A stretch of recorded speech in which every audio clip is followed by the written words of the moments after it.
نبی کریم صلی اللہ علیہ وسلم نے فرمایا، بندہ اس وقت تک اللہ کے عذاب سے امن میں رہتا ہے جب تک اللہ سے استغفار کرتا رہتا ہے۔ نبی صلی اللہ علیہ وسلم نے فرمایا، جو شخص ایسا علم جس کے ذریعے اللہ کی رضامندی حاصل کی جاتی ہے محض دنیا کا معلومات حاصل کرنے کے لیے سیکھتا ہے تو وہ روز قیامت جنت کی خوشبو بھی نہیں پائے گا۔ ام المومنین سیدہ عائشہ سے روایت ہے، رسول اللہ صلی اللہ علیہ وسلم نے حکم فرمایا محلوں میں مسجدیں بنائی جائیں اور انہیں پاک و صاف رکھا جائے اور ان میں خوشبو لگائی جائے۔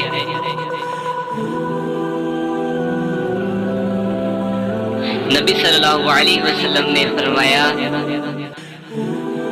دنیا سے بے رغبتی رکھو، اللہ تم کو محبوب رکھے گا، اور جو کچھ لوگوں کے پاس ہے اس سے بے نیاز ہو جاؤ تو لوگ تم سے محبت کریں گے۔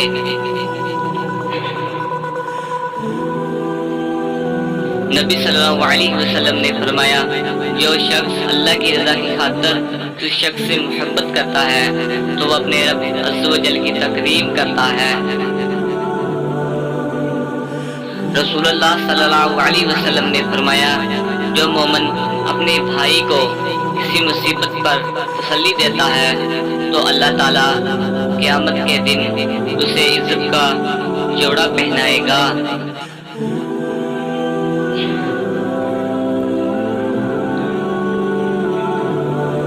حضرت محمد نے فرمایا، مصیبت کے وقت چیخو پکار کے بجائے صبر اختیار کرنے کی عادت بناؤ تاکہ خدا تمہاری مصیبتوں کو دور کر دے۔